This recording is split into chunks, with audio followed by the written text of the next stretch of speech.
Teman-teman sekalian, beliau ini ya semua tahu lah. Mungkin orang seluruh Indonesia bahkan dunia siapa Profesor Kuat Triyono ini. Sekarang beliau diberi amanah oleh ya kampus untuk menjadi dekan Fakultas MIPA kan UGM, Universitas Gadjah Mada Yogyakarta. Dan juga beberapa waktu lalu sangat viral di dunia medsos dan dunia nyata.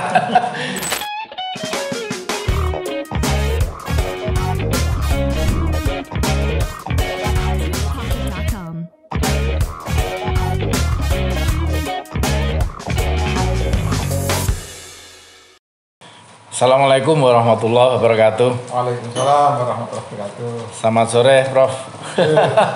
Hujan-hujan, alhamdulillah. Alhamdulillah. Jenengan bisa mampir di rumah Babe ini. Rumah keren. Terima kasih, Prof, bisa ya rawuh di sini, di mana tentu jenengan sangat sibuk di kampus. Bukan diri. Kegiatan apa tadi? Ngajar atau apa? Enggak, kebetulan minggu ini minggu tenang, Pak. Wah, minggu tenang. Oh. Yang tenang dosennya. Dosennya. Yang enggak tenang mahasiswanya. Mahasiswanya nggak tenang ya, dosennya tenang. Ini sebutannya minggu tenang. Tenang untuk dosen. Alhamdulillah rabbil alamin. Sekali lagi terima kasih Profesor Kuat Triyono. Teman-teman sekalian, beliau ini ya semua tahu lah. Mungkin orang seluruh Indonesia bahkan dunia siapa Profesor Kuat Triyono ini. Sekarang beliau diberi amanah oleh ya kampus untuk menjadi dekan Fakultas MIPA kan UGM, Universitas Gadjah Mada Yogyakarta. Dan juga beberapa waktu lalu sangat viral di dunia medsos dan dunia nyata. Ketika pandemi ya, kita dibohkan dengan swab, PCR, dan beliau ini yang akhirnya dengan teman-temannya mengomandani lahirnya genus. Boleh dikatakan penemu genus yang heboh. Inilah beliaunya itu. Alhamdulillah sore ini insya Allah nanti akan beliau banyak bicara tentang hal yang lain. Tapi insya Allah itu masih mengkait, Prof. Jadi Prof, jadi pertemuan yang dulu, yang sebelum ini kita pernah juga ada tamu itu yang tamu kita itu setiap harinya punya kegiatan untuk ya mungkin masuk sosial juga ya, jasa gitu untuk membantu masyarakat pengambilan sampah masyarakat itu ya, keluarga yang ketugasan dia ya hanya mengambil dari warga tadi, kemudian dibawa ke Transdepo itu, kemudian di Transdepo itu ada beberapa perlakuan, ada mungkin yang plastik, ada yang mengambil dari para pemulung dan sebagainya, kemudian setelah di situ kan baru kemudian dilempar ke pembuangan akhir di TPA kalau kita di Piungan sana. Nah, itu teman kita yang dulu tamu yang pernah datang di sini. Tetapi ketika kita berpikir sama itu kan itu baru sebatas memindahkan. Lah ini tentu masyarakat nampaknya sangat berharap sekali karena sampah sudah dimasukkan dalam kategori darurat saya kira di Jogja terutama. Bahkan mungkin di Indonesia, Prof ya. Nah ini mungkin masyarakat berharap ini dari kaum intelektual kampus ini punya ide-ide yang bisa diawali diwacanakan, kemudian ada langkah realisasi dan seterusnya. Tentu ada kolaborasi kemitraan dengan pemerintah daerah tentunya, karena kita juga mendorong Pemda untuk serius fokus berpikir tentang sampah ini di samping berpikir yang lain. Monggo Prof, pangdianipun. Waduh, nggih. Kok ngoten ahli sampah nih. Ini diuji cerita sampah. Profesor diuji. Ya benar. Ya, ini saya jauhi untuk ada di ruang podcast yang Rumah Babe. Keren. Rumah Babe. Jadi kalau kita bicara mengenai sampah, memang ini sudah harus indikasinya tadi sudah masanya apa ya, sudah darurat. Darurat. Nah, sementara ini yang dilakukan oleh pemerintah kita masih memindahkan dari rumah ke rumah kemudian ditumpuk gitu.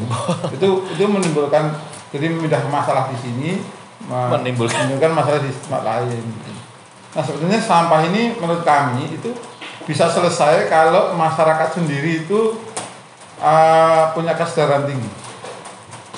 Apa kesadarannya? Jadi sampah diolah sendiri. Jadi kalau setiap rumah tangga itu bisa mengolah sampahnya sendiri, dengan cara mandiri, mungkin juga sudah selesai gitu. Selesai di rumah tadi ya? Selesai di rumah, nggak ada lagi. Sampai kalau kita nanti ingin memastikan bahwa tapi nggak bisa Pak ngolahnya, ya itu tinggal ngajari aja kan gitu. Bagaimana mengolah sampah di rumah itu dengan baik. Tapi nampaknya mengandalkan ini kan belum saatnya Pak. Belum saatnya. Kecuali ada dua hal. Kalau masyarakat tadi diminta kesadarannya mungkin belum saatnya. Tetapi kalau kemudian dikasih insentif, pokoknya nanti kalau tinggal melaporkan aja pakai aplikasi yang dibuat Pemda misalnya, sekrik sekian kilo gitu, kemudian dia bisa ngolah, terus nanti akhir bulan terus kehitung insentifnya sekian ratus ribu, mungkin udah mandiri. Gitu mungkin ya. Begitu.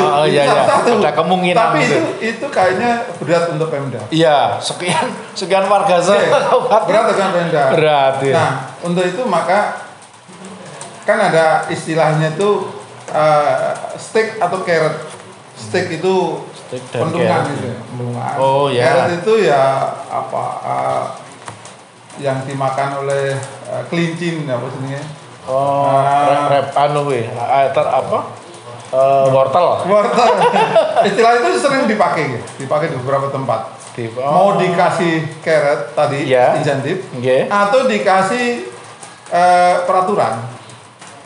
Nah, nampaknya di semua negara itu tidak ada orang yang sangat ideal seperti tadi itu.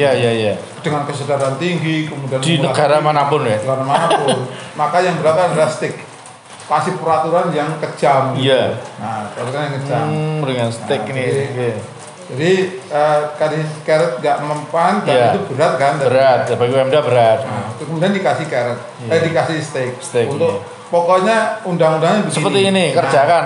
Masalahnya sekarang, kalau undang-undangnya, peraturannya sudah dibuat, implementasinya sekarang Pak. Nah, gitu kan. Siapa yang mengawasi orang tidak melanggar itu? Ini memang problem ikutan dan itu harus diselesaikan sebetulnya. Nah, kalau teknologi pengolahan sampah saya kira banyak Pak. Jadi pengolahan teknologi sampah itu sudah banyak. Kalau dengan suatu ketika kita kapan-kapan ke Surabaya, contohnya, kota Surabaya itu sudah bisa mengolah sampah, menggunakan apa yang kita sebut dengan kompresor sampah. Jadi sampah itu kan kalau dilihat itu kan kalau di statistik 60% kan sampah rumah tangga. Yang 60% ya? 60%. Jadi itu nanti bisa dimasukkan di truk yang bisa mengkompres. Sehingga airnya itu akan diperas sehingga dia dalam waktu yang agak sedikit panjang dibawa ke tempat pengolahan sampah. Di sana itu nanti diproses sehingga menghasilkan gas metan. Nah, gas metan itu yang dipakai untuk menghasilkan listrik kan gitu. Gas metan tuh listrik. Kalau di cerita dari kawan-kawan dari Surabaya, kalau nggak salah sekarang udah di atas 10 megawatt Pak. Lumayan. Yang dihasilkan itu nih. Lumayan banget itu. Dari sampah. Lumayan dari sampah. Dan tidak bau kan, tidak bau gitu. Tapi menghasilkan gas metan. Itu dengan catatan sampah tadi udah dipilah Pak. Sudah dipilah, jadi sudah dipilah organik, yang non organik, sampah plastik itu nanti dipisah oleh masyarakat sendiri. Jadi sudah dari warga tadi sudah dipisah sendiri Pak. Dan nanti sampah plastik ini kita khususnya plastik kalau kaca dan sebagainya kan nggak terlalu banyak ya. Plastik. Banyak plastik. Enggak plastik itu nanti diolah ulang. Ya. Di pengolahan plastik kan mudah Pak sebetulnya Pak. Oh iya. Kalau yang PET jadikan biji lagi. Jadi kayak darulang itu istilahnya ya. Yang PET itu ya. PET ya. Untuk, misalnya grade untuk food grade gitu ya. Yeah. Pasti akan turun kalau sudah darulang kan jadi turun. Tapi nggak apa-apa kan masih jadi almari. Jadi masih jadi bahan. Jadi almari, jadi ember, jadi itu. Bisa ke sana gitu. Betul. Nah, masalahnya sekarang kita gimana nih kan nggak bisa berdiri sendiri tanpa ada policy, tanpa ada penegakan hukum, tanpa ada aturan yang itu harus betul-betul tegak dan semua orang tidak multiprestasi gitu loh. Iya. Nah, kalau masih harus jelas, coba wela-wela. Iya. Maka itu nanti akan selesai gitu. Oh, jadi menurut saya kuncinya itu. Artinya peran ya tentu ini juga menjadi kewajiban ya peran dari pemerintah itu baik daerah maupun pusat nih yang kalau serius. Di negara tetangga kita nih seperti Singapura kan itu mirip dengan yang di Jepang. Kalau Jepang saya betul-betul sudah datang ke tempat pengolahan sampah. Jepang itu itu Jepang itu hanya membedakan sampah itu yang burnable dan non burnable. Burnable dan non burnable apa itu? Itu berarti yang bisa bisa dibakar. Oh, iya. Tidak menimbulkan gitu. Dampak itu. Sampah rumah tangga. Plastik kertas itu burnable, Pak. Oh, jadi itu burnable. Dia masyarakat itu tidak membuang sampah sembarangan tiap hari, tapi misalnya kalau di daerah Fukuoka dulu itu Senin, Rabu, Jumat itu sampah burnable. Plastiknya udah khusus. Nah, dia buangnya harus di tempat yang sudah ditentukan. Yang sesuai ada CCTV-nya. Ada CCTV-nya. Jadi nanti kalau ada warna itu tidak sesuai, itu ada sanksi sosialnya. Dan orang-orang di sekitar situ akan berikan sanksi otomatis. Lingkungannya sanksi sosial jadi sangat. Jadi sanksinya sosial, Pak. Belum sampai ke hukum. Dan itu nanti Pak, diangkut oleh truk di malam hari biasanya. Jadi nggak ada Pak truk sampah siang hari. Apalagi terbuka terus tiba-tiba bawa kemana-mana di siang hari nggak ada. Jadi nanti itu dibawa ke tempat pengolahan sampah dan itu dibakar Pak. Dibakar dan itu menghasilkan listrik. Dibakar. Bakarnya dalam proses untuk menjadi listrik. Jadi ini Singapura mirip seperti itu Pak. Mirip seperti itu. Nah di Indonesia tuh nggak jelas itu, nggak jelas atau belum jelas. Tapi kita punya kendala tadi itu di level masyarakat sendiri, di level masyarakat sendiri itu memang kemandirian untuk memilah sampah itu kan masih sangat ini Pak. Masih sangat rendah. Rendah. Penyadaran perlu sekali. Menurut kami itu mending dimasukkan ke kurikulum, mungkin bukan kurikulum mata pelajaran tertentu, tapi kurikulum diajarkan praktek mulai dari TK sampai perguruan tinggi gitu loh. TK sampai perguruan tinggi. Kami sedang berpikir di MIPA ini Pak, gimana cara menerapkan itu di fakultas. Gimana mahasiswa itu punya refleks yang tinggi ketika melihat ada sampah.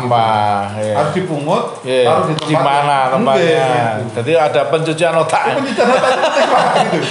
Nah sekarang itu kan mungkin anak-anak kita jadi jali dengan terlalu banyak pelajaran dihafal, betul. Tapi prakteknya nggak ada. Dan ini, mungkin juga ini Pak ada satu bukan informasi yang salah tapi kurang tepat ketika mungkin juga bisa guru orang tua atau siapapun yang dengan orang lain dengan anak ketika bersikap tentang sampah itu hanya dibuang ning kono enggak berpikir harus bagaimana tadi hanya ojo ning kono hanya gitu. Bahkan Pak, itu sampah itu kalau di negara-negara maju Pak, itu dicuci Pak. Dicuci ya? Enggak. Jadi dicuci, dipisahkan gitu loh Pak. Dipisahkan, nanti baru saya yang satu Jepang sama Swedia Pak. Swedia beberapa negara Eropa itu, Jerman juga. Sulit kita temukan sampah malah. Sulit temukan sampah. Kotanya bersih sekali Pak. Bersih banget Pak. Iya betul. Kalau Jepang enggak, Indonesia enggak. Kalau kita punya sedikit Jepang itu enggak ada tuh Pak. Tong sampah di pinggir jalan juga enggak ada. Enggak ada ya. Yang ada itu nanti kayak semacam kayak rumah kecil titik untuk kumpulnya. Kayak depo CCTV dan macam-macam. Jadi masyarakat ke situ ya. Dan sudah sesuai aturannya ya mana yang harus dibawa ke sana. Nah, pertanyaan sekarang, gimana kalau sampah kulkas? Sampah TV gitu ya. Udah gitu, mesin cuci. kalau kita itu kan sudah diuntungkan, TV rusak tanda kayak gitu. Ono tukang servis. Sebelah rumah gitu. Nggih. Sebelah rumah kan bisa dandani. Oh iya iya. Karena kan TV rusak, kulkas rusak, itu harus beli tiket, Pak. Oh. Ke kantor kecamatan gitu. Beli tiket semacam tiket ya. Beli tiket untuk izin membuang gitu loh. Oh. Karena nanti biaya mengangkutnya itu nanti pemerintah daerah. Oh gitu. Pemerintah daerah nanti dipreteli, diambil lagi, dipisah-pisah lagi. Dipisah lagi mana yang bisa plastik, ini yang bisa didaur ulang, ini yang didaur ulang. Buang, dibakar. Begitu komplek apa? Bukan komplek ya. Kalau kita mau mulai ya mau cuci otak dari TK itu. Iya. Jadi orangnya memang luar biasa. Iya. Oh iya. Jadi sampai ke hal itu ya. Contohnya tadi kulkas, mesin cuci barangnya tiba aja. Cara buangnya ada aturannya. Kalau buang meja segini Pak, ini mahal Pak ini kalau buang Pak. Kalau sama buang meja aja bayar. Bayar soalnya. Karena nanti mesti diangkut oleh pemerintah gitu loh. Buang sepeda bayar. Buang bayar gitu. Paling mahal buang mobil. Buang mobil juga Pak. Oh. Buang mobil bayar. Masalah ditandani mulai dibuang. Jadi Pak Prof, jadi wah luar biasa. Artinya ya negara-negara tetangga kita sudah ada yang mulai kedisiplinan tentang sampah. Disiplin, Pak. Dan sudah berpikir betul cara mengatasi sampah yang tuntas gitu ya. Kalau menurut Profesor di wilayah kita yang kita khususnya diperkecil ya Sleman ini Pak. Ada nggak potensi untuk memulai walaupun mungkin levelnya ya belum selevel kayak negara-negara. Ada Pak, tapi itu gerakan yang masif dan luar biasa nggih. Perangkat aturannya SOP-nya di ini SOP ya. Nggih. Kemudian kalau ini baru bayangan kami Pak. Iya. Kami itu juga sedang gimana kita tuh mau berperan di wilayah kita. Betul. Di pemerintah Kabupaten Sleman atau DIY secara umum. Gimana kita tuh bisa berperan. Saya kira yang harus dilengkapi adalah perangkat hukumnya sama implementasinya Pak itu kalau pelaksanaannya implementasi kalau itu sudah mulai jalan. Seperti kalau di kampus itu sudah ada 3 warna Pak tempat sampah itu. Ada yang botol-botol, ada yang sisa makanan. Kemudian ada plastik plastik sama kertas itu Pak. Kertas. Itu kan jadi bisa. Bahkan kita sudah menganjurkan kalau kita habis makan kemudian nasinya masih sisa. Bikin gini dibuang dulu. Jadi nasinya nggak ikut. Nah, kita itu sudah membiasakan itu, tapi nanti di pengangkutan sampah dicampur lagi. Ini kan berarti kalau menurut saya itu lebih baik model Jepang itu cocok gitu Pak. Jadi nanti ngangkutnya sampah-sampah rumah tangga itu hanya hari apa di jadwal ya. Jadi kelihatan itu. Ini plastiknya itu Pak itu disediakan oleh pemerintah daerah. Warnanya sudah khusus. Jadi kalau yang sampah rumah tangga itu warnanya ini gitu. Nanti bisa didaur ulang lagi toh Pak. Plastik itu dilepas. Nanti kalau ngumpul lagi daur ulang lagi, itu lagi. Atau warnanya tetap hitam nggak apa-apa kan, murah itu. Iya, kalau untuk sampah kan itu. Cuma nanti ada tulisan dari keterangannya itu ini isinya apa kan gitu. Artinya di ya katakanlah ini contohnya Jepang itu artinya memang ketika sudah dipilah dari rumah tangga dengan tadi juga ada regulasi awal pokoknya Senin ini Rebusnya itu tapi setelah kemudian diangkut tadi memang di sana sudah ada tindakan Pak. Mungkin kita ini yang ketika di masyarakat sudah disiplin gitu itu selama tumpuk mungkin kita nggak ikut Jepang pun Singapura pun negara lain kita punya pengolahan sampah yang mungkin mirip-mirip Surabaya dan itu udah dipraktekkan. Surabaya ya yang satu mungkin tinggal dipres. Airnya nanti hilang dikering ini. Airnya nanti juga harus dinetralisir lah Pak. Diolah juga sebagai limbah baru. Tapi ininya itu dikomposkan menghasilkan gas metan.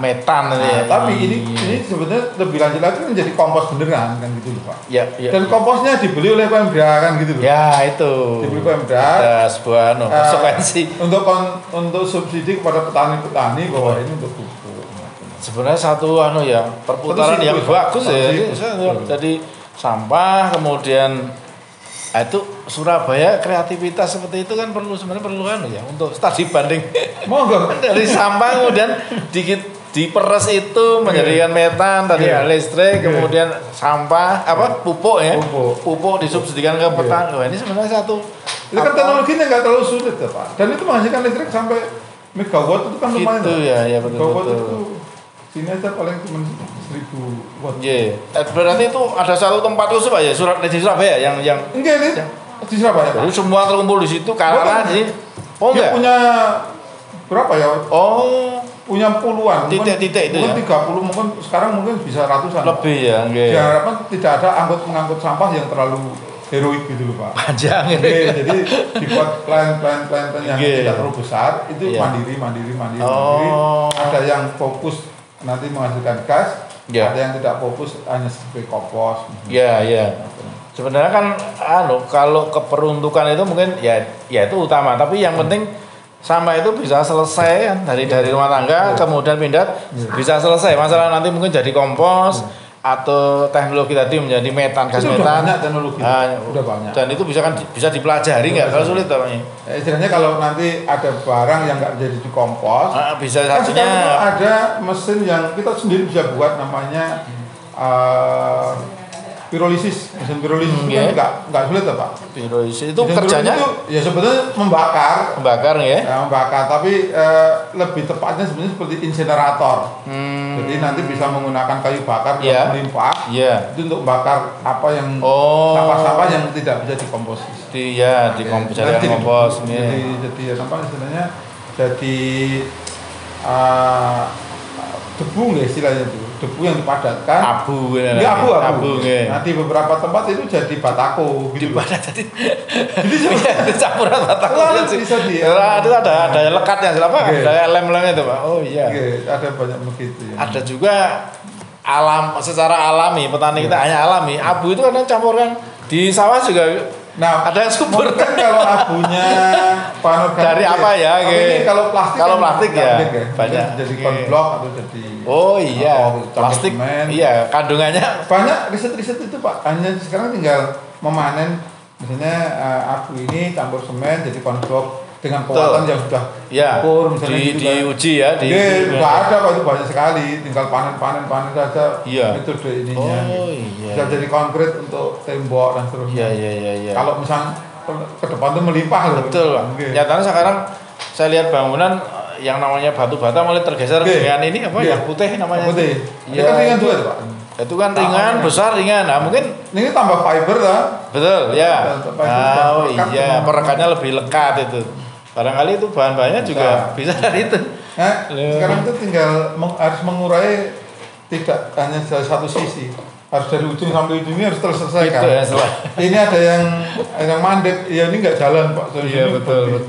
Harus semua ya. Nah itulah butuh memang dari proses itu beberapa hal tadi, jadi kesadaran. Ya masyarakat itu tentu penting, tapi kadang-kadang masyarakat kan gini. Aku tak oyong ini oleh ngono ya mungkin itu mungkin pengaruh. Memang harus dibuktikan bahwa di sana diolah.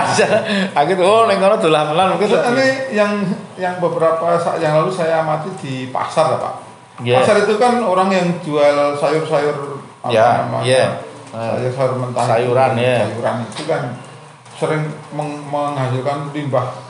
Sampah numpuk. Nah itu kan sebetulnya bahan baku untuk kompos nih. Organik gitu Pak ya.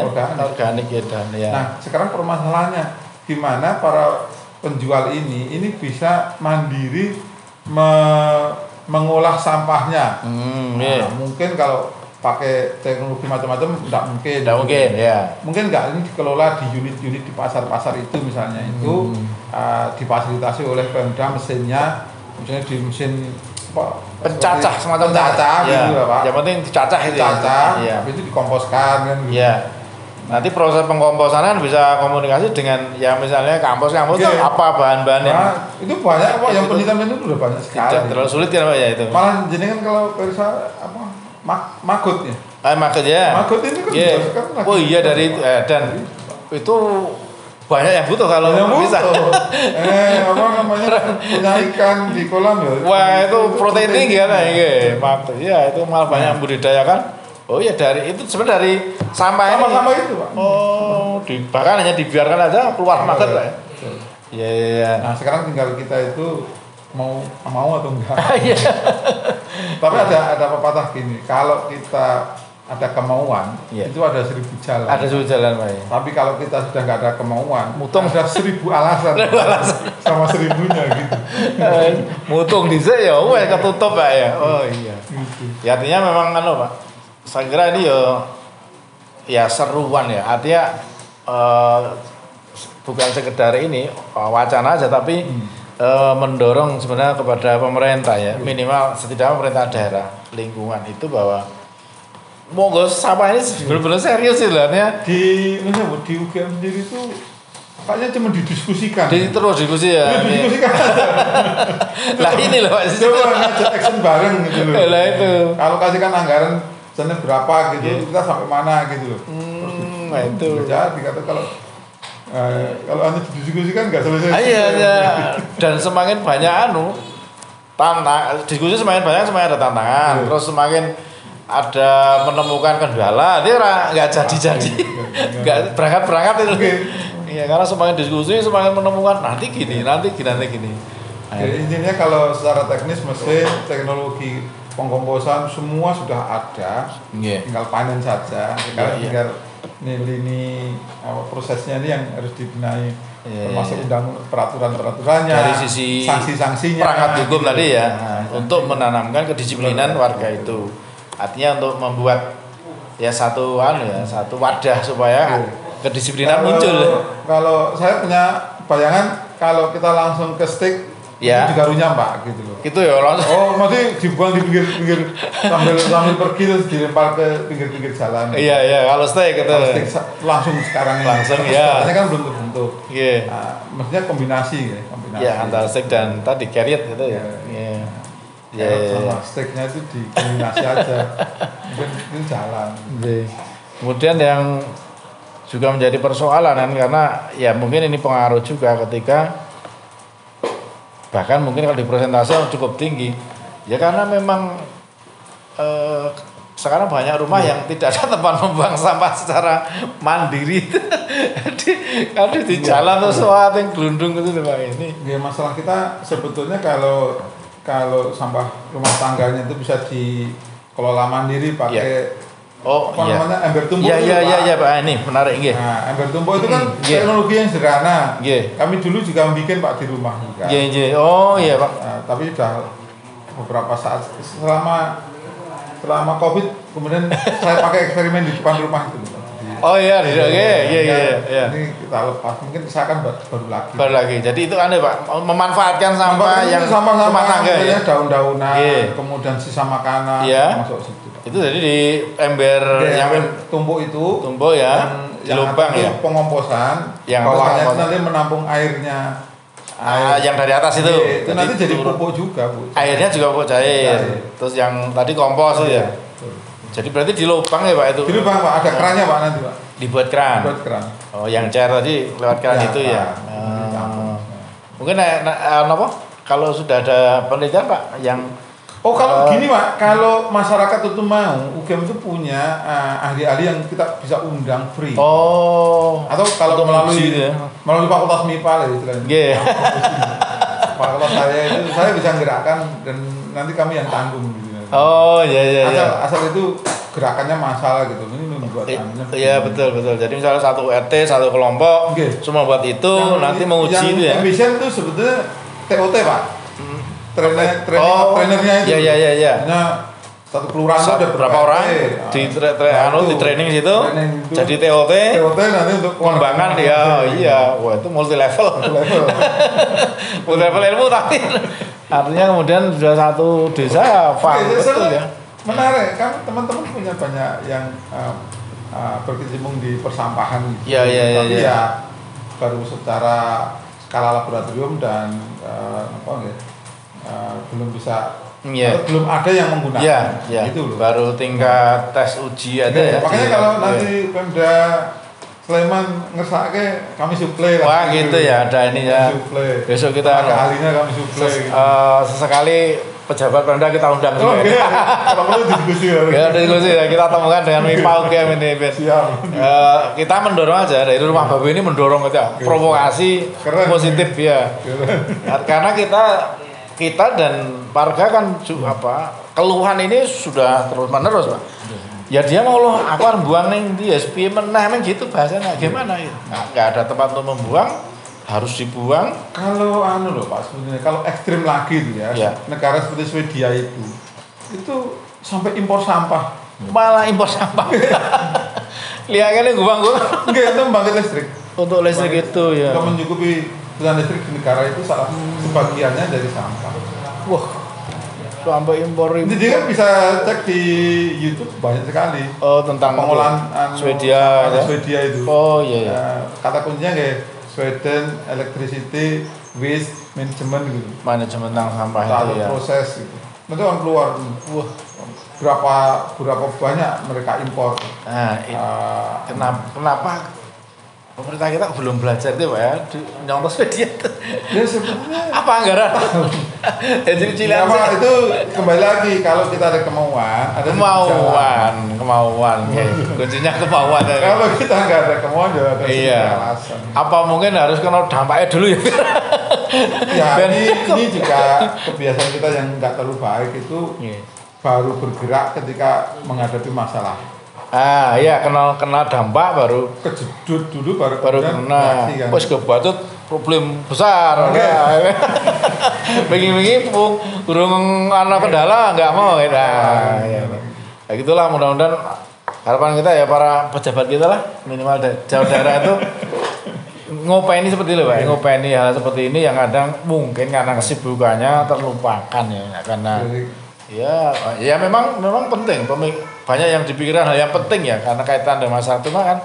Ini kebutuhan dan mungkin hak masyarakat ya untuk mendapatkan pelayanan tentang sampah ini. Tidak hanya Minda tadi, selama ini kan memang Minda tapi kan kasihan yang di dekat TPA sana. Nah, ini harapan kita itu Prof. Jadi teman-teman para cendekiawan di Gajah Mada monggolah. Insyaallah kami siap Kak kalau di Bali. Pemda gitu untuk gitu ya. Kita nanti coba kita secara teknis nanti kami bisa juga membantu. Kita jembatani Pak. Mudah-mudahan kalau secara hukum kami tidak punya kompetensi. Nanti tapi kan kita punya fakultas hukum juga. Punya hukum Dan mungkin saya yakin Pemda itu sudah punya. Cuman advokasi punya. Belum efektif bagaimana implementasinya. Iya betul. Beri sanksi pada orang yang melanggar itu gimana? Iya. Terus tahunnya dia melanggar gimana kan nggak tahu. Iya. Mungkin dipengaruhi juga oleh yang namanya jabatan. Kadang-kadang kan ketika baru berwacana setahun tirik-tirik bagus pindah. Ganti. Itu beda lagi. Beda lagi ranahnya. Gitu kenapa pikiran lah ini mungkin pengaruh. Yang kedua sebenarnya menurut saya ya. Dan mudah-mudahan ini dengan teman-teman legislatif juga mendorong. Jadi ini penting. Ini kan aspirasi. Aspirasi kan jalurnya legislator. Aspiratornya kan dewan gitu. Teman-teman mudah-mudahan ini dibawa kemudian didorong itu menjadi pemikiran yang bagus. Ada menelurkan satu buah yang hebat tentang penyelesaian sampah ini kondang.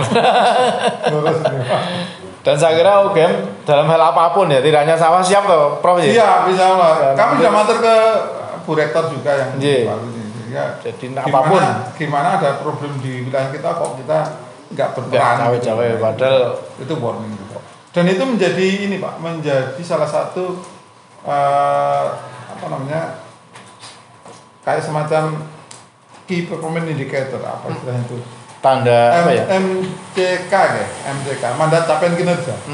Jadi kita ngopeni pengukur DIY itu MCK-nya UGM juga keluar. Gitu ya. Iya. Nah, cuman MCK-nya mungkin selama ini tidak ke sampah, tapi lebih ke pendidikan, lebih betul. Nah, mungkin tahun ini karena sampahnya udah dramatis, udah berat, ini bisa dialihkan ke situ. Betul Pak ya. Itu MCK Pak. Jadi kalau kita bisa menyelesaikan masalah di DIY, nah itu salah satu keberhasilan yang dinilai oleh pemerintah. Ukuran penilaian pemerintah kepada Gadjah Mada. Apalagi Gadjah Mada kan kampus besar kelas dunia saya kira. Nama Indonesia sesuai. Yang pasti itu di dunia. Itu ya. Iya belum sampai akhir. Ya menarik Prof. Jadi sore ini meningkat dari yang dulu kita baru bicara jasa pengangkutan, sekarang sudah meningkat ke berwacana teknologi. Nah, kapan-kapan nanti ngundang yang teknis Pak. Teknis yang komposisasi. Ya betul, ke teknis. Pembuatan kompos, cair tadi. Prakteknya kan. Ya siap. Nanti kami siapkan. Syukur juga nanti teman-teman yang tadi saya sebut Pemda juga ikut dan kemudian yo jadi penggerak lah. Ya, jadi orang mau kampanye jago bupati. Implementasikan, praktekan bahwa itu jempol 2 dari masyarakat akan selalu ngacem. Saya kira demikian Prof. Sore ini ya, insya Allah nanti lain waktu kita butuh lagi. Mungkin kami akan siapkan misalnya untuk yang teknis, saya ambilkan teman ini gitu ya. Sekaligus mungkin Prof untuk closing dari jenengan, dari MIPA ini gimana? Intinya sampah itu jadi masalah kita bersama. Kemudian solusinya adalah tidak bisa hanya ibarat memberikan stick atau carrot langsung gitu. Kita harus bijak, kita harus istilahnya mencuci otak warga kita, mulai dari masa kecil sampai perguruan tinggi sampai dewasa, gimana caranya mereka dengan sampah itu merupakan hak tanggung jawab bersama, tanggung jawab masing-masing. Saya kira kalau itu selesai, mungkin local wisdom kita di Indonesia mungkin bisa ini ya. Dan masalah sampah mungkin akan selesai kalau semuanya seperti itu. Bergerak. Mudah-mudahan kita bisa menyelesaikan sampah di DIY, amin. Mulai DIY atau di Sleman sebagai pilot project. Nanti MIPA insya Allah akan berkontribusi. Terima kasih sekali, insya Allah Allah memudahkan niatan baik dari teman-teman MIPA UGM secara keseluruhan, termasuk Profesor sebagai dekan MIPA di sana.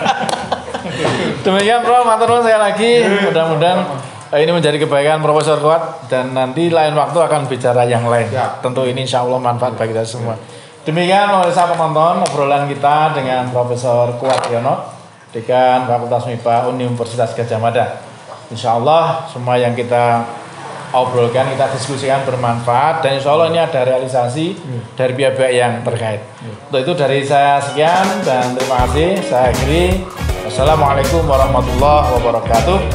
Salam kreatif dan salam manfaat. Matur nuwun.